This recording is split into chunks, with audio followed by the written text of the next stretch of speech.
Dr. Ben Widaya, Presidir dari Mandai Hospital Group.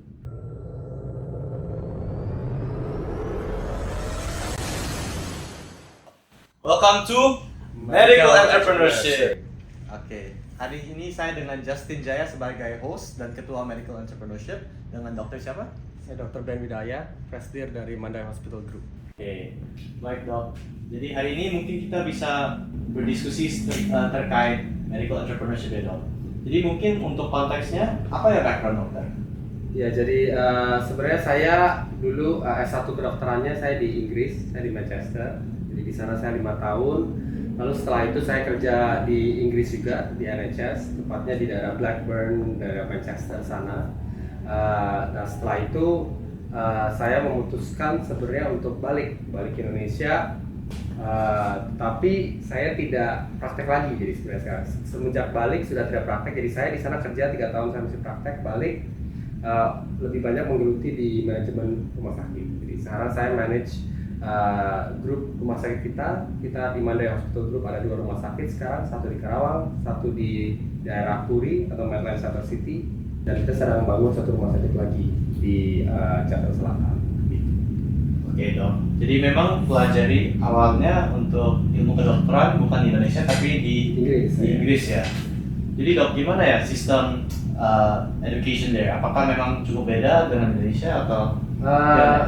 Saya belum pernah ngerasain di Indonesia. Oh, iya. Tapi saya dengar mungkin apa yang membuat saya menarik di sana yaitu salah satunya yang mungkin agak culture shock untuk saya gitu, karena waktu kita di negara Asia, kebetulan sih memang saya SMP SMA-nya di Singapura ya. Kita kan lebih banyak itu kayak bahasa Inggris itu spoon feeding, jadi kita diajarin, kita ada buku, kita belajar, pokoknya ngapalin aja, kamu pasti dapat nilai bagus lah. Kasarnya belajar dapat nilai bagus.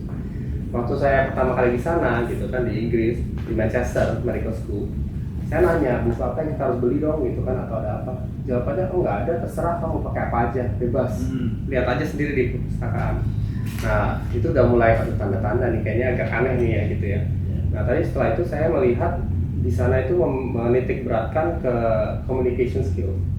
Ya, jadi di sana pakai PBL ya, problem based learning. Saya nggak tahu di Indonesia sekarang udah mulai PBL nggak. Jadi kita semuanya hari pertama masuk udah dikasih kasus, gitu kan? Duduk bersama teman-teman semua bule-bule semua kan 12 orang gitu kan? Udah diskusi aja kasus, bebas mau ngapain diskusi, ngomong-ngomong doang gitu kan? Nah terus habis itu ya udah langsung ujian, jadi nggak ada apa-apa lagi, nggak ada ujian kecil-kecil, langsung ujian akhir. Nah tapi 50% dari ujian kita, 50% dari nilai kita itu OSCE, kan sekarang di Indonesia juga udah banyak ya OSCE-nya. Dan tapi di OSCE di sana menitik beratkan ke communication sih. Jadi kita diajarin cara breaking bad news, kita diajarin cara patient confidentiality dan lain-lain. Itu banyak menarik banget. Jadi salah satu yang saya ngerasain very useful sekarang, mungkin saya nggak praktek jadi saya udah banyak lupa tentang kedokterannya, tapi communication skillsnya itu confidence, mungkin ketemu orang dari luar negeri atau apa, itu very useful ya. Saya nggak tahu kalau Indonesia seperti apa di sini. Ayo dok, jadi memang kita dari UI, FKUI juga pelajari terkait problem based learning, team based learning, tapi justru lebih terstruktur, mungkin ada kurikulumnya. Tapi untuk terkait contohnya bioethics, breaking bad news, communication, kita memang diajarkan pada semester 1. Iya. Jadi cukup early on. And then sekarang kita baru mau mulai belajar terkait clinical skills. Tapi memang it's good to have a good foundation untuk bagaimana sikap dokter harus caranya komunikasi. Especially communication is salah satu yang paling penting lah tuh. Karena ketemu pasien setiap hari dan mungkin dari various backgrounds, agamanya berbeda dan juga different background secara etnis, secara berbicara mungkin sedikit berbeda ya. Dan ingin tanya dok, kenapa ingin pursue menjadi manajemen di rumah sakit dibanding menjadi sebuah klinisi? Nah itu menarik sih. Sebenarnya sih mungkin kalau untuk saya agak terpaksa dikit ya, agak sedikit terpaksa. Tapi memang interestnya dari dulu udah seperti itu ya. Jadi yang paling pertama itu waktu saya balik memang kan keluarga saya memang berniat untuk memasuki dunia healthcare gitu kan. Jadi kita ada rumah sakit yang kita memang sudah akuisisi dan manage, dan ya, saya masuk ke sana untuk melanjutkan lah gitu ya, mengurusi rumah sakit itu dan juga pengembangan rumah sakit baru seperti yang kita bicarakan ini. Tapi yang menurut saya itu sebenarnya menarik itu adalah kita banyak belajar hal yang baru gitu ya. Dan kita akan belajar range-nya itu lebih besar. Kalau mungkin kita dari spesialis mungkin kan sangat fokus di sana dan tahu di sana, detail di sana gitu kan. Tapi kalau kita di manajemen rumah sakit, kita harus tahu semuanya. Gitu. Contohnya, saya juga baru tahu, saya banyak belajar karena di Mandaya ada kedokteran nuklir. Nah, kita belajar tentang kedokteran nuklir, teknologi yang terbaru seperti apa, peralatan-peralatan seperti apa, gitu. Radioterapi juga seperti apa, cara mendesainnya, layoutnya dan sebagainya, bagaimana kebutuhan perizinan, kebutuhan dokumentasi dan sebagainya. Itu adalah menurut saya hal-hal yang mungkin kalau di medical school nggak diajarin ya, gitu kan? Kayak legalities-nya, timnya harus seperti apa, how to manage the hubungan antara dokter dengan manajemen, hubungan antara dokter dengan perawat dan sebagainya. Harga mungkinnya nggak pernah banyak didiskusikan. Kalau kita how to set the price, how to do the costing and pricing, itu juga penting banget. Dan yang terakhirnya pasti yang paling, menurut saya paling serunya ya marketing. Bagaimana semua kehebatan-kehebatan kita bisa kita share ke orang luar sana supaya mereka tahu bahwa kita punya loh ini peralatan, alat-alat yang canggih, dokter yang hebat. Nah, tapi masih dalam ranah ya sesuai dengan peraturan yang berlaku. Nah, itu yang seru-serunya di sana. Jadi kalau untuk saya sih I never regret it. Saya merasa ini hal yang seru, dan mungkin untuk teman-teman juga kan yang di FK yang masih mikir-mikir, it's a good thing, it's a good future as well. Jadi sebagai possible career option Yes. Karena biasanya orang pikir dokter hanya bisa spesialis untuk menjadi sukses, tapi sebenarnya we have a lot of different options. Yes. Dan dokter kan mengatakan terkait healthcare, itu sebenarnya sebuah specialized niche yang it's quite exclusive. Jadi memang harus masuk dalam bidang medis untuk bisa mengerti terkait. Contohnya mau membangun hospital, itu pasti kalau bukan dari background medis pasti mindsetnya beda banget dan tidak mengerti the intricacies. Sebenarnya harus interaksi dengan dokter spesialis bagaimana caranya. Karena saya juga dengar untuk dengan spesialis yang jabatannya tinggi-tinggi, yang banyak experience, a lot of different mereka bisa kerja di rumah sakit apapun. Jadi memang bagaimana ya caranya untuk bisa invite mereka untuk praktik di rumah sakit sendiri. Kalau di Mandaya mungkin ini nggak meng-cover mungkin rumah sakit lain ya. Di Mandaya itu kita memang lumayan beruntung lah. Pertama itu kita mempunyai visi yang sangat bagus, visi yang tepat gitu ya. Jadi yang pertama adalah kita di Mandaya kita berbicara quality healthcare gitu. Kita bukan berbicara quality healthcare, jadi kita benar-benar berfokus ke pelayanan pasien dan keluarganya. Jadi kita ada tagline di Mandaya yang kita bilang namanya patient and family experience atau pengalaman pasien dan keluarga. Karena kita tahu di Mandaya itu yang kita jual itu bukan produk, yang kita jual juga bukan, kadang kalau rumah sakit kita jual layanan. Betul enggak? Kita bukan jual layanan di rumah sakit kita. Yang kita jual adalah pengalaman, Experience. ya. Layanan sama pengalaman itu beda. Ya kan, kalau layanan itu misalnya kamu beli Indomie, ya kan, beli Indomie di warteg jualan Indomie, harganya berapa? Pengalaman itu yang dulu ada warung abnormal, Indomie yang sama tapi kamu kasih pengalaman berbeda, harganya bisa beda.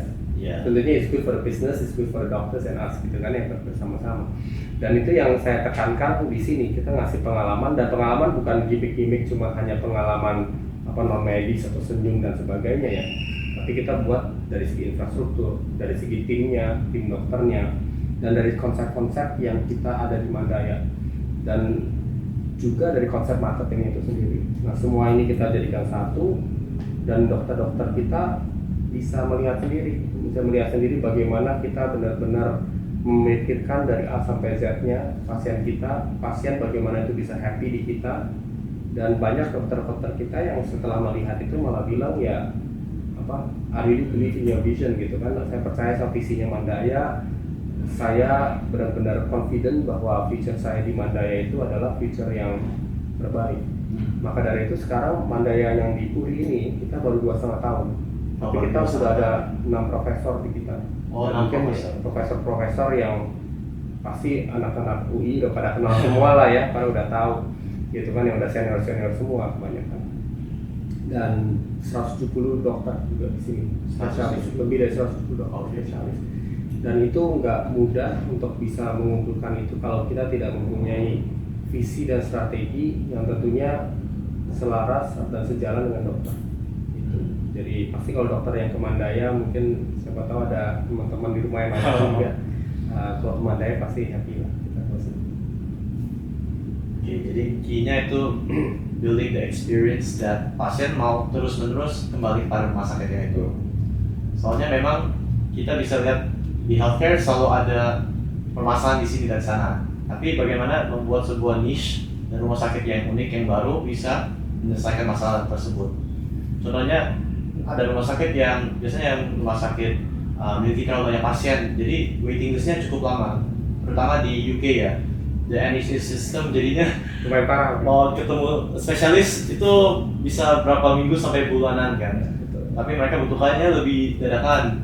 Jadi dibuatnya private healthcare dan hal lain untuk bisa accommodate kepada kebutuhan pasiennya. Setuju sih benar, karena banyak orang yang nanya sebenarnya ke saya, dok dapat idenya kalau Mandaya itu dari mana sih? Oh pasti dari dokter di Inggris ya dokter. Saya tuh itu kayak di Inggris parah deh kayak di sana Pak, lebih hancur lagi daripada kita. Karena di sana itu benar-benar yang kita namakan itu pasien butuh rumah sakit. Nah ini penting nih, saya selalu nanya setiap ada town hall meeting gitu ya dengan tim saya terutama yang perawat dan sebagainya. Pertanyaan itu adalah menurut kalian apa? Pasien butuh rumah sakit atau rumah sakit butuh pasien? Dan it's a very simple question ya, tapi kamu bisa kaget itu bahwa awal-awal nih, kalau ini karyawan baru semua waktu kita di Mandaya Puri baru mau buka, semuanya bilang pasien butuh rumah sakit. Dan menurut saya that's a wrong mindset. Itu mindset yang mungkin ya mohon maaf ya, tapi waktu saya di Inggris itu yang kita didoktrin. Akhirnya apa yang terjadi? Kayak contohnya ada teman saya di IGD dia lagi jaga, gitu kan? Ada pasien yang udah nunggu lama nih, gitu di IGD kan. Terus dia bilang, dia orangnya kebetulan dari Asia lah ya, dari Asia Pakistan kalau nggak salah pas itu. Dia marah-marah dokter, dok saya nunggu udah lama, gini-gini apa nunggu lama. Terus jawabannya dia tahu apa? Jadi dia tanya di negara saya nggak sampai selama ini deh. Terus jawabannya adalah ya kamu balik aja ke negara kamu. Di Inggris loh itu bisa ngomong kayak gitu. Kalau kita mungkin udah dihancurin kalau kita di sini. Nah tapi kita di video ini biasanya kalau kita. Nah tapi kalau di sana bisa seperti itu karena mereka semua merasa bahwa pasien butuh rumah sakit. Nah di Mandaya ini kita harus mempunyai visi yang sama yaitu rumah sakit butuh pasien. Rumah sakit butuh pasien. Jadi kita yang membutuhkan tuh pasien. Kita harus membuat pasien tuh happy. Kita harus mengerti apa sih sebenarnya yang pasien butuhkan, pengalaman apa yang tadi saya bilang kebutuhan pasien. Dan segala sesuatu yang kita lakukan, terutama dari segi pengalaman, itu kita selalu harus memberikan yang terbaik. Kita harus memberikan pengalaman yang luar biasa. Nah, pertanyaannya kenapa sih? Kenapa kita harus kasih pengalaman yang luar biasa kepada pasien? Apakah karena wah kita sok-sokan kita mau yang paling keren dan sebagainya? Sebenarnya enggak. Lu tahu kenapa? Karena semua rumah sakit pasti kasih pengalaman luar biasa. Banyak saingan-saingan kita di luar itu yang luar biasa. Jadi kalau kamu jadi dokter juga, kamu harus tahu bahwa banyak teman-teman nanti dokter-dokter lain, spesialis lain yang luar biasa semua. Jadi kalau kamu kita nggak luar biasa, kita pasti ketinggalan. Kita jadi yang biasa-biasa aja, kita pasti ketinggalan. Kita jadi sepi rumah sakit, nggak ada yang percaya dengan kita. Dan untuk kita bisa menjadi yang luar biasa, tentunya harus pakai cara-cara yang tidak biasa. Cara-cara unik, cara-cara luar biasa. Ya seperti di Mandaya ini kita mementingkan experience, kita bisa lihat kan suasananya nggak kayak serem kayak masuk ke rumah sakit. Banyak orang yang bilang masuk ke kita 50% udah sembuh duluan lah kasarnya, udah tenang dan lain-lain. Jadi itu sih mungkin yang yang saya rasakan dan itu mungkin kunci kesuksesan Mandaya seperti itu. So how to make experience-nya is something that stands out against the rest. Soalnya memang yang rumah sakit yang high end sudah ada banyak dan we gotta differentiate with that. Soalnya untuk membuat rumah sakit itu juga butuh dana yang cukup tinggi ya. Kalau nggak salah saya baca dari beritanya itu sekitar 2,5 M ya untuk membangun rumah sakit. T kali ya mas. Triliun. M cuma satu alat itu. Ya. Jadi how does a doctor, for example ya, kita baru lulus. In the future, the far future, kita mau membuat semua rumah sakit yang baru. How do we raise the funding? How do we gather all the resources to be able to build a good hospital? Kalau mau mulai rumah sakit dari nol ya, I will tell you is very hard. Gitu kan, entry barrier-nya untuk rumah sakit itu sangat tinggi.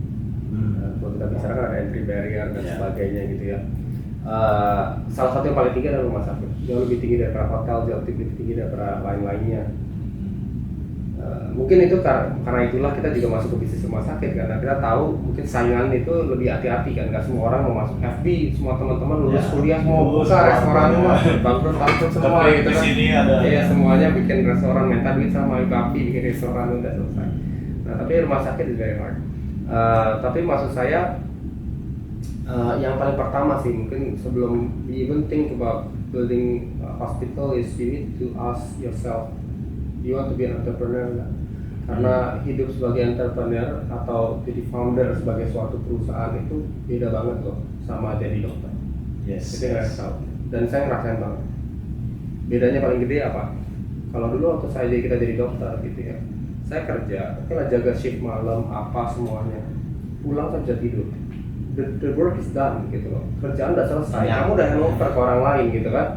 Ya paling kalau habis operasi ya udah besok ketemu, tapi kerjaan selesai. But once you decide kamu mau jadi entrepreneur, kamu mau jadi founder, itu nggak kayak gitu. The problem persists gitu loh. Masalah yang kamu ada hari ini, kalau kamu nggak beresin sendiri atau tim kamu nggak beresin, besok ada lagi, lusa ada lagi, masalahnya bisa tambah parah lagi. Every day is a new problem. Yeah, every day is a new problem lagi gitu Yeah. kan. And the difficult thing is that kalau kamu jadi dokter, apalagi kan udah spesialis ya, udah subspesialis, everything is under your control, gitu ya. Kalau kamu ngobatin orang, kasih obat bener, operasi bener, pastinya sembuh, pastinya happy, say thank you. Tapi kalau kamu udah masuk sebagai entrepreneur, kamu udah kerja buat suatu perusahaan, kamu nggak bisa hidup sendiri. Kita sama tim, kamu udah berusaha mati-matian, 100% udah mati-matian, tapi kalau timnya itu nggak sanggup ngikutin, timnya nggak punya visi yang sama, nggak bisa eksekusi misalnya ide-ide itu, nah itu is apa ya namanya, is hard. Nah, mungkin saya harus ngasih tau pahit-pahitnya karena that's the reality, gitu kan. Tapi kalau kamu emang punya mentality benar-benar entrepreneurship, kamu udah decide, I want to do this is my passion, gitu kan, my life, ya ini gitu loh, ya kan, you want to put your soul, nah, ini penting banget, put your soul and passion ngerjain ini, it's not impossible, gitu loh, karena of course there are things to learn, ya pasti harus kalau dari nol ya, you need to have a mentor dan sebagainya. Ya, kebetulan I'm lucky because orang tua saya kan juga entrepreneur, dia suka bikin dari nol, karena challenge-nya itu banyak ya, membuat company dari nol. Just want to let you know, manage a company, misalnya mungkin CEO perusahaan besar gitu ya di sana yang udah IPO dan lain, belum tentu mereka bisa membuat something from scratch. Maksudnya a company dari nol gitu kan. Karena challenge-nya beda. Kamu dari perusahaan gede, kamu ya challenge sesuatu challenge gitu kan. Tapi kamu dari nol itu basically you're alone, you need to set the team dari nol, sometimes you need to do everything by yourself gitu ya. High risk as well. High risk juga gitu kan. You need to convince people about the idea, itu banyak banget kerjanya. Tapi bukan berarti impossible, dan saya ngelihat banyak yang successful juga banyak. As long as you put your soul and mind into it, you kerja keras gitu kan, punya visi yang bagus, punya konsep yang bagus. Tadi kan bicara cari fundingnya di mana. Nah kalau itu sudah ada, track recordnya udah ada, terus is what track record. Apalagi kalau kamu mesti mulai gitu kan. Gimana kamu cari funding kalau orang belum ada track recordnya? Gimana bisa percaya? I mean trust is earned gitu loh. Trust is not given. Jadi kamu harus bisa ada bukti-bukti supaya trust itu kamu dapat. Kamu nggak bisa bilang percaya saya dong, kasih duit saya. Itu nggak akan ada yang percaya kayak gitu. Nah maka itu ya harus kerja keras step by step. Kalau saran saya, ya pasti kalau misalnya dana tidak terbatas ya minta orang tua bangun rumah sakit ya gampang ya. Tapi kalau enggak ya, kalau misalnya buat rumah sakit ya, you can start from clinic gitu kan. Ada banyak klinik yang sekarang udah dapat injection funding dari luar gitu banyak gitu kan.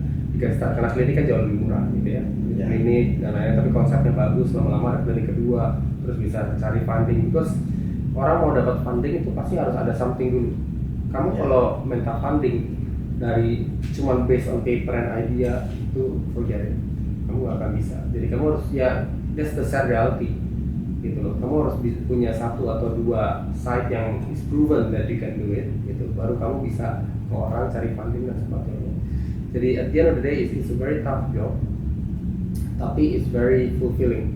Kalau successful itu enak banget gitu kan. You are not talking about your life, ya. Kamu bukan cuma ngomong diri sendiri. You are talking about the entire company, and their company, all the and all the employees, employees and their families. yeah. Karena kalau kamu sukses, mereka juga sukses, their families will be sukses. Gitu loh. Jadi beban itu semua ya di kita sebagai founder gitu kan, kita harus mensukseskan itu semua. Tapi ya kalau bisa, berarti you realize that hey, I actually achieve this.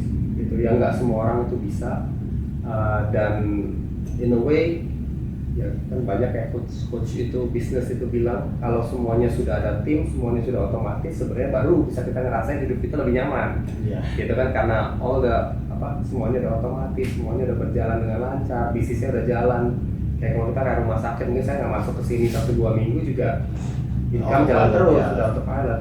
Kita nggak operasi 2 minggu, duit nggak ada gitu kan. Ya mungkin itu ada plus minusnya di situ. Tapi you know, it's a step process, nggak bisa secepat kayak mau jadi dokter langsung bisa dapat itu. Yeah. And justru it takes 5 years, if not mistaken, 90% of businesses fail in the first 5 years. Jadi memang those first 5 years is grinding terus sampai bisnisnya memang bisa pada suatu stage, maybe IPO atau apa. Tapi justru IPO pun bisa jadi masalah baru lagi. Yes. Ya. IPO itu not a solution ya. Iya. Tambah repot, tambah pusing. Jadi CEO atau founder itu memang mentalitinya harus tough, bisa available mungkin not 24/7 ya, tapi hampir 24/7, and also how to keep growing, expanding the business and managing the current business ya. And want to do everything, nah itu juga. Oh iya. Banyak kan mungkin kalau ada orang-orang gitu yang saya cuma maunya kerjanya ini aja, saya kasih tugas ini, aduh ini bukan ranah saya, ini bukan tanggung jawab saya. Kalau founder tuh nggak bisa gitu. Founder ya, ini baru karyawan pertama kan, kalau di nomor karyawan itu nomor 1 gitu kan. Kita jadi juga negatif ya harus nombok gitu kan. Dan menjadi karyawan nomor 1 ya basically kalau keuangannya nggak ada ya kita jadi keuangan, betul. Ya. Kalau marketingnya nggak ada kita jadi marketing. Dan jangan bilang itu oh nih Mandaya perusahaan gede. Waktu Mandaya Puri itu baru mulai, kita cuma karyawan itu paling cuma 15 orang, 20 orang. Itu postingan Instagram dan lain awal-awal yang posting saya. And that willingness to do, to go the extra mile, that if nobody else can do it, I'll do it, gitu kan. Keuangannya gini-gini saya harus cek, gitu kan. Semuanya saya harus tahu, saya harus pahami dan lain-lain.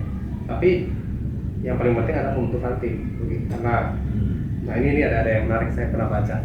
Karena one of the most important job untuk jadi founder itu adalah to fire yourself from as many role as possible. Yeah. Itu penting. Jadi maksudnya kita harus cari peran supaya kita bisa mencatin kita sebagai finance, kita kan mencatin kita sebagai marketing, karena lama-lama tim kita berkembang. Kalau kita cuma sendiri jadi ngerjain itu ada semuanya, limitnya. Nggak bakal bisa berkembang. Jadi at the end of the day that's the target. Kalau kita bisa fire ourselves from as many roles sampai terakhir sebagai CEO, berarti kita udah tenang, kita tinggal tidur aja di rumah kan, terus kan gitu. That's the interesting thing lah. Saya memang juga terasain sih waktu building Mad ini. Soalnya ini memang tahun pertama dan pada awalnya saya harus kerjain ABCDEFG semua lah. Jadi CEO-nya bukan Chief Executive Officer tapi Chief Everything Officer. Ya itu harus pelan-pelan saya mulai rekrut dari angkatan saya, mulai mencoba delegating. Tapi kadang-kadang nggak bisa langsung juga, itu saya harus responsible, make sure that it goes with good quality, it goes well, and the progress is continuing. Jadi memang kita finding the first team itu yang susah banget juga. Soalnya they have to really trust and believe in your vision, and you have to believe in yourself the most. Kalau kamu nggak ada yang percaya dengan ide atau visi itu, nggak ada yang lain yang mana mau percaya. Meyakinkan diri sendiri dulu kan. Satu kan. Ya ada slide-nya kalau jadi founder pasti. Tapi ya kayaknya itu yang serunya sih menurut saya.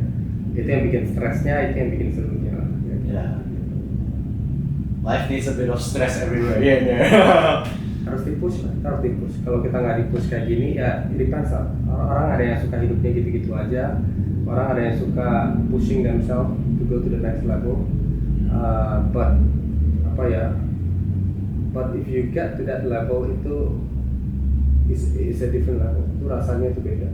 Maksudnya kayak sekarang mungkin I'm very lucky gitu kan, kita udah grow, kita punya bisnis sampai some occasion kita bisa dipanggil ke luar negeri, saya jadi pembicara dan lain-lain. ada acara bisa dekat sama ada acara bersama Pak Menteri dan sebagainya, berdiskusi dengan Pak Menteri gitu. That's the achievement yang menurut saya itu mungkin kalau karir path saya nggak di sini mungkin nggak bisa dapat itu. So it's a long term Justin investment. bisa nih. Nah, semoga bisa. Iya. Dari dokter itu, jadi pada saat ini sekarang work life-nya sudah lebih bagus ya atau Sama aja. sama aja ya?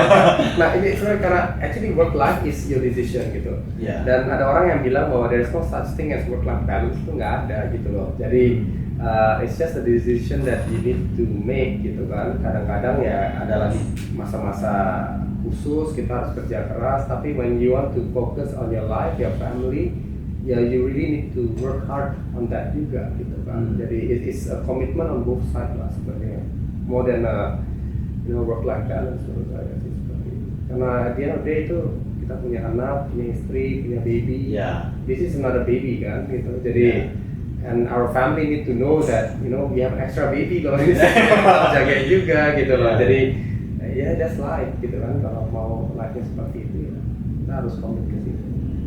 Ya, memang keluarganya memang harus juga bersetuju, supportive, karena bisa aja it takes up the majority of your day just to work. Nanti mereka ya, kok nggak sering ketemu dengan keluarga. Or justru I read an article about dokter yang juga invite anak sendiri untuk masuk kantor ya. Iya itu dulu sih ya. Sekarang kan ada baby, biasanya kalau udah gede kita sebenarnya it's a tradition lah. Jadi kayak my parents itu, orang tua saya itu pas saya kecil juga pas mereka kerja saya juga disiapin kamar gitu ya, ruangan lah. Kan kita founder lah, jadi kita bisa siapin layoutnya sendiri gitu kan ya. Jadi saya disuruh main di sana, mereka kerja berdua di sana. Jadi yang bisa ada kedekatan, makan siang bareng dan sebagainya. I think that's again the benefit of being a founder ya. Atau jadi kita bisa ngatur seperti itu. Dan ya kadang-kadang ya sekarang juga sampai sekarang kita di mana ada satu ruangan direksi yang ada tempat main anaknya. Jadi adik saya atau aku bisa taruh anaknya di sana habis sekolah, terus ya makan siang bareng dan sebagainya. Ya juga supaya bisa anak melihat how we do things, kita bagaimana kita bekerja kerasnya dan sebagainya, because itu penting sih menurut saya. Maksudnya penting untuk mereka tahu bahwa life is not easy gitu ya, kita harus kerja keras. Mungkin sharing dikit aja, saya sendiri ngelihat orang tua saya, mereka dulu kontraktor, jadi bukan dokter ya, mereka bukan dokter, dan mereka mulai dari nol. Proyek yang mereka pertama ambil, benar-benar ini saya udah nggak ada ya, maksudnya saya baru lahir ya. Itu ayah saya cuma dapat proyek ngebenerin kursi meja makan 10 biji. That's the first job. Ya. Dia pakai tukang-tukang, dia benerin sendiri, dia nyetir pickup truknya sendiri. That's the first job gitu kan. And I can see that gitu kan, ngerti nggak? How again like a founder kan, bisa nyetir sendiri loh. Ayah saya banget, very small. Mungkin orang nggak percaya gitu. Sekarang ya mungkin dia udah beda gitu kan. Tapi dia nyetir sendiri pickupnya, ngomong sama tukang. Ibu saya arsitek, itu juga ngurusin tukang dan lain-lain, pergi ke proyek sendiri gitu kan. And they start from there, terus perlahan-lahan dari benerin 10 kursi, naik level, bisa interior gitu kan. Naik level lagi dipercaya untuk bangun rumah orang, naik level lagi dipercaya untuk bangun hotel orang, terus naik lagi kenapa bangun hotel orang ya, kenapa kita nggak bangun untuk diri sendiri ya, kita punya hotel sendiri, terus naik level lagi dipercaya rumah sakit gitu kan. Itu kan ada orang yang percaya sama kita. It takes a lot of work and effort, tapi as long as you have the vision, kan kamu mau one day ke sana gitu. Dan kayak orang tua saya bisa from zero gitu. Ini bukan berarti it's impossible kan, jadi it is possible gitu kalau kita memang benar-benar commit to it dan memang punya strategi yang tepat dan punya tim yang bagus juga ya. Karena kamu bilang tadi kan punya you must create a very strong team yang percaya sama kita. You have to learn how to read people, see who's trustworthy or not. Karena bisa aja CV-nya on paper bagus banget, tapi waktu berinteraksi sama tim aduh ngaco. Itu yang gampang-gampang susahnya kan. And of course having your kids or having people see the way you work, sebagai founder kamu harus kerja keras biar semua karyawan kamu juga inspirasi. Kalau kamu sebagai founder atau CEO dikasih banyak duit untuk membuat bisnis, tapi kamu nggak kerja, ya pasti mereka nggak mau kerja juga. Leading by example. Dari pengalaman dokter, apa ya the most difficult experience that you've gone through? The most difficult sih banyak ya, maksudnya I think the biggest challenge itu when pertama ya building something from zero is not easy. Ya kan? Pasti. Waktu di awal-awal pasti kalau kita urutin ya paling penting kan pembentukan timnya harus lengkap, timnya harus bagus, dan waktu tim itu yang tadi Justin juga sempat ceritain, waktu timnya itu tidak solid gitu kan, tidak sesuai gitu, itu pasti ya bebannya itu banyak gitu kan, bebannya apa namanya, berarti kita harus kerja lebih keras lagi, kita harus apa menutupi membackup gitu ya, kita kerja semua itu sambil kita harus mencari tim yang bagus lagi. Apalagi kalau kita di awal berarti revenue mesti nol ya, Negatif. tapi expense-nya udah lulus. kita harus mikirin bukan hanya diri kita sendiri, kita harus mikirin keluarganya karyawan kita, gitu kan, keluarga tim kita semua gitu. Jadi that's the stress lah gitu ya, kalau bisa dibilang kan.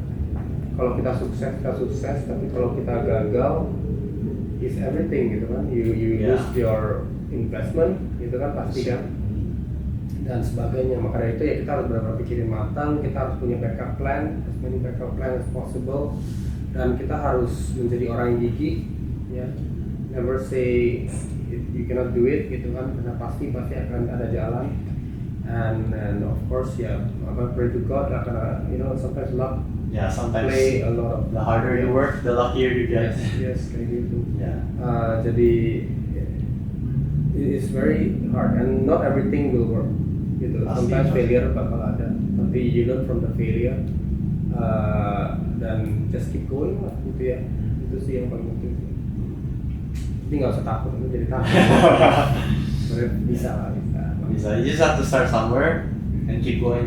Nah itu yang penting, you need to start somewhere. Banyak orang yang nggak start loh. Banyak orang yang cuma planning doang, tapi nggak mau start, takut. That's very important. You need to start.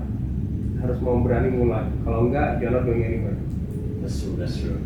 Walaupun itu just meeting up a Zoom call with, let's say, your possible investor, or let's say you're recruiting your friends who want to be co-founders, is the first step. Pitching idea, make PowerPoint. Banyak orang mas sendiri buat PowerPoint cantik berapa sebulan cuman ngudek-ngudek di situ aja gitu kan. Pas mau mulai akhirnya nggak jadi. It's the mindset. Karena once you start on 24/7, harus terusin. Tapi kalau bisa, waduh, itu very satisfying, very successful. Tapi I feel that commitment is very important. Apalagi kalau kamu mau jadi founder, mau jadi entrepreneurship, kamu harus setengah-setengah. Menurut saya, kalau kecuali kamu udah di posisi yang memang this is like a side job ya, maksudnya kamu udah dokter spesialis terkenal, punya banyak duit, terus mau bikin restoran ya, the restaurant is a side job gitu kan. Tapi kalau kamu bikin ini is your main priority in your life gitu kan, maksudnya in business life gitu kan, nggak bisa setengah-setengah. Maksudnya nggak bisa, saya masih mau jalan jadi dokter, saya masih mau belajar spesialis gitu. Be very careful, karena jangan sampai you lose everything gitu. Maksudnya yang satu nggak jadi, yang satu lagi nggak jadi gitu. I mean, akan say untuk semua jenis situasi ya, tapi pengalaman sih seperti itu ya. Jangan sampai nggak bisa achieve anything gitu. Jadi, tapi untuk medical students justru we're taught that the academics is the first priority. Dan saya juga percaya itu. Tapi saya juga sadar kadang-kadang businesses can start from side hustles. Jadi mungkin awalnya maybe not full time, tapi eventually contohnya kita sudah lulus, sudah mulai koas atau internship, dan memang kita we see the potential in the business and it can really go forward and be useful for masyarakat, then we can go full time. Itu penting. Maksud saya tadi bukan saya encourage jangan mulai coba-coba ya, maksudnya. But when you start putting money in gitu loh, dan you start putting other people's money in, ngerti nggak maksudnya? Itu yang kan kita ada beban gitu. Maybe you borrow from your parents gitu kan, kita pinjam duit dari orang tua atau pinjam tanah orang tua sebagai jaminan dan lain-lain gitu ya. And at that time before you start, you need to decide gitu loh. gitu kan maksudnya. Ya kalau misalnya ada bisnis kecil-kecilan sambil ini, ya tadi kan saya bilang kan, kayak dokter spesialis mau punya side hustle, kita bikin coba ini it's okay lah gitu kan. But that side hustle itu bukan duit yang bikin kamu bangkrut gitu loh, ngerti nggak maksudnya? Tapi once you borrow misalnya duitnya orang tua, dana pensiun orang tua dari for your business, is You have to think about just ngerti yourself. maksudnya? Yeah, Itu have paham to nggak think maksudnya? about the bigger picture. Yeah, you need to make sure you don't disappoint other people lah gitu, yang udah percaya. Apalagi orang yang pertama percaya itu yang paling penting, karena you don't have anything, so you need to convince them that you can trust me gitu kan, dan jangan mengecewakan mereka gitu. Ya, jadi bukan berarti tadi ya side hustle apa you can learn from it, itu kan bagus lah. Sekarang ya coba side hustle, ada ide ini mungkin dari sana bisa berkembang kan. Tapi ada satu poin di mana ya, you need to decide gitu kan, is this a side hustle Or is this full-time job? Yes gitu. Gitu sih. At what point did dokter feel that ini memang my full-time job that I want to pursue? Or is it dari dulu sudah tahu ini akan jadi full-time? Ya kalau kita dari semenjak keluarga kita kumpul bareng-bareng and say that we are going to put in a lot of money in this business gitu. Lalu itu kita tahu bahwa ya basically we put our pot, our saving semuanya ke sini. And we say that this one cannot fail. Kan ini nggak boleh gagal. Ya udah kita semua full time, dan bukan hanya saya, semua orang satu family full time support itu semua. Support directly and indirectly ya. Takes a lot of pressure, but justru we thrive in pressure as entrepreneurs, right? We try to find a creative solution, or if we can't find it, we find someone else who can do it. So maybe we're not the specialist in one field, contohnya medisnya, contohnya business side-nya, tapi kita harus minimal mengerti setiap bidang, kind of like a jack of all trades lah. And I see it in myself. I feel like I'm maybe not the most specialized yang kayak harus dedicate my entire life to one thing, but I think that bisa interaksi dengan orang, communication, learning about business, walaupun kita nggak secanggih yang FEB yang mungkin lulusan akuntansi, lulusan finance, tapi justru being able to network with new people, with people we want to meet, people yang mungkin jabatannya tinggi banget tapi kamu masih belum ada apa-apa, maybe it's something that ada jiwa entrepreneurnya.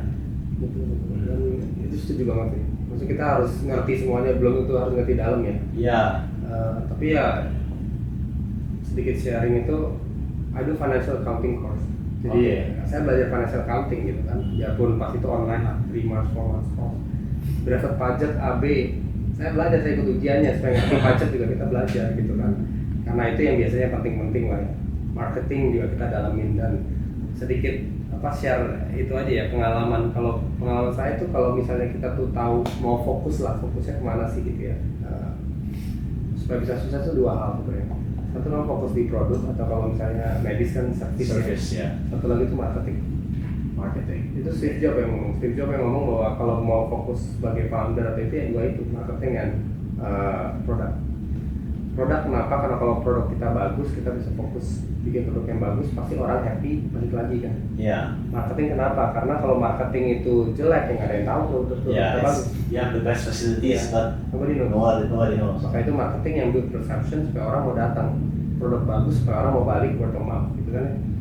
Dan itu lebih penting daripada anything else, lebih penting daripada finance, lebih penting daripada semuanya gitu ya. Karena mau segimanapun bagus finance system kita, misalnya kamu orang finance nih, mau segimana bagus nih. My dad juga backgroundnya finance ya. Tapi kamu produk nggak ngurusin produk, nggak ngurusin marketing, ya nggak ada omset, betul nggak? Zero omset. The consultants or financing, mereka lihatnya secara on paper money ya. Tapi mereka nggak sampai injek kakinya in the building and understand all of the processes. Itu harus sebagai CEO or founder or whatever, harus bisa chat with your, let's say even your employees, your janitors, see what's wrong with their working condition, how to improve it. If you can do that, pasti bisa succeed. It's all in the details. Detail juga. Suatu yang kita nggak kepikir langsung, oh ini memang it's a choke point in our business. If we fix this will really solve everything else. Tinggal tadi kalau bicara tim, gitu ya, kita nggak perlu khawatir ya bahwa kita nggak perlu jadi orang yang paling pintar. breathing kita. Malah kalau kita jadi orang yang paling pintar tuh dari problem, karena akhirnya kita harus ngerjain semua sendiri kan, kita harus mikir semua sendiri. Tapi kita tugas sebagai founder adalah untuk mencari tim yang lebih pintar daripada kita in different area. Nggak akan ada satu orang yang bisa semuanya itu jago, itu nggak akan. Oh tapi misalnya dia tuh medis tapi jagonya cari dokter misalnya, atau komunikasi dengan dokter. Dia jagonya di sini yang lebih ke marketingnya, dia jagonya di sini lebih ke SOP dan lain-lain. Jadi kita kan creative Avengers kan ya, orang jagonya beda-beda dan ya kita yang manage-nya gitu. Jadi nah itu yang kita harus buat. Kalau nggak ada, kalau tim kita di bawah kita pasti kerja ya, hidup kita lebih sengsara gitu. Karena kita harus ngerjain semuanya. Gitu. Instead of making it your life easier, jadinya lebih susah. Ya. Dan mentors dari Dr. Brand itu mostly your father, or did you have any other mentors? Yang paling banyak sih pasti parents ya, karena mereka tuh bener-bener mentor sih ya. Kita ada dua ya, namanya coaching atau business mentor. Kalau coaching kan cuma ngomong-ngomong kasih apa yang namanya ya, ide-ide bisnis dan sebagainya gitu ya. Tapi kalau mentor tuh benar-benar on the field kind of experience-nya, itu kan berharga banget ya, trainingnya. How to start from zero, how to set a team, bagaimana kalau ada keadaan gini kita harus seperti apa. Nah itu mungkin I'm lucky lah, karena saya orang tua kan juga entrepreneur juga gitu kan, sudah found company from zero, jadi mereka punya pengalaman itu. Tapi find a good mentor itu penting banget, karena mentor juga bukan hanya bisa bantu dari segi teknis, tapi bisa bantu juga dari segi networking. Karena networking I think is one of the most important thing juga. Kalau udah punya produk marketing bagus ya, that's the next thing networking. And those people can vouch for your work ethic as well. Contohnya kamu bisa kenalan sama profesor siapa-siapa dan kamu kerja keras waktu magang sama profesornya. He can vouch for you when you want to reach out to those other professors. You want to recruit, let's say mau kerja di rumah sakit, atau let's say you want to find a construction business to help build your clinics or whatnot. Itu memang from the networking and also from your work ethic. Karena one day kita pasti perlu bantuan orang kan. Yes. Yeah. So justru some people think that CEO is like the richest, so they're the most selfish. Tapi justru not like that kan. Itu misconception-nya. Yeah. Yang paling capek, maksudnya capek ya mentally lah, capek. Ini tapi it's part of the job. Jadi itu yang serunya juga sih sebenarnya. Dan ya kita harus selalu belajar lah, never stop learning kan. Lifelong learner. Dari dokter ada last things you want to say or lessons that you think that will be membantu untuk para future medical entrepreneurs. Jadi apa ya, saran saya sih, I mean one of the important thing itu there are a lot of career path gitu kan. Menjadi masuk ke healthcare management atau hospital management, I think is a very sexy thing sekarang. Karena apalagi rumah sakit sekarang lagi banyak dibangun ya, karena kan economic growth di Indonesia kan lumayan bagus, masih bagus lah ya comparatively. Dan rumah sakit itu adalah primary needs gitu kan, kebutuhan utama gitu. Kita bukan kayak hotel gitu kan, F&B gitu kan, kadang-kadang seasonal gitu kan, pasti orang yang sakit pasti akan ada. Waktu pandemi sakit naik gitu kan, yang lainnya hancur. Waktu Krismon ya yang sakit juga banyak, stres. Jadi it's a very stable job gitu kan ya. Dan kenapa saya bilang itu menarik, karena it depends on what you want in life gitu ya. Karena kalau kita masuk ke spesialis, journey-nya juga beda ya, tapi mungkin juga panjang. Maksudnya panjang itu karena ya kita sama-sama tahu lah ya, apakah kita akan dapat kerja di lokasi yang kita mau gitu kan. Competition-nya juga not very easy gitu kan, very high. Mungkin kita harus kemana dulu baru kita bisa balik ke sini. Apakah balik ke sini itu mesti ada space buat kita. Kita selesai ini nih, udah top student misalnya di FK gitu kan, kita udah bisa jadi GP atau RMO, bisa jadi GP atau RMO kan. Terus untuk bisa mau spesialis kan ada proses lagi. Ada proses lagi lah. Terus nanti setelah spesialis, apakah pasiennya banyak? belum tentu Ya, belum tentu juga. Masa from zero again gitu Ya. kan. Dan nanti habis itu harus masuk spesialis, ada proses-proses lain dan sebagainya. So there's that proses. Tapi kalau menurut saya healthcare management itu kayak fast track gitu ya. Karena kalau kamu habis selesai dari FK, apalagi kamu punya jiwa entrepreneurship atau jiwa manajemen yang kuat, kamu passionnya emang di sana, pasti banyak rumah sakit yang berkembang yang perlu gitu. Kita tidak perlu banyak jiwa-jiwa muda yang mau berkembang sama Anda ya. High demand gitu kan. And you can grow very fast gitu. You can grow very fast kalau terutama di saat ini karena rumah sakit kan lagi banyak ya yang butuh tenaga manajemen gitu ya. Apalagi dari UI lagi gitu kan, pasti kan bagus gitu. Nah, jadi dan nggak ada starting from zero gitu ya. Mungkin kita teman-temannya kan kita pasti naik terus kan. Kita tambah lama naik terus nanti pindah ke rumah sakit yang lebih besar, pindah ke rumah sakit yang besar. Jadi it's a good career opportunity ya. Dan at the end pasti kalau kita mau jadi CEO dan sebagainya itu kan it's a good career opportunity juga. Yes. Dan yang paling pentingnya I think ketika udah tua itu masih bisa melakukan sesuatu. Kalau kamu surgeon udah tua, udah pensiun ya kan, udah tangannya udah gemeteran, basically udah bisa pasti ya nggak bisa mulai restorannya ya mungkin. Restoran. Tapi kalau kita dari ini kan bisa jadi konsultan, bisa jadi surveyor apa, masih banyak gitu sambil santai gitu kan ya. Tapi masih ada kegiatan-kegiatan yang dibutuhkan. Researcher juga bisa. Jadi please think about healthcare management nih, karena kita juga lagi butuh kayak all the hospital business itu lagi butuh itu because we are not that bad gitu. I think we are in certain case we are better. Apalagi kalau mau hidupnya juga lebih nyaman gitu ya, pasti kan kita working hours gitu, nggak usah jaga malam dan sebagainya.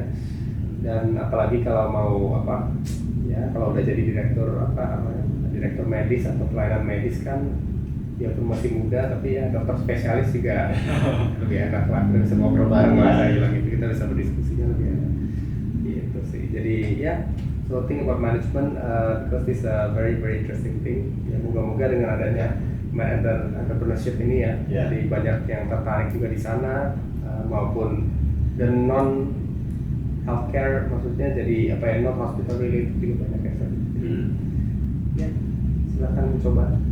Just try. The first step is to try, to do something.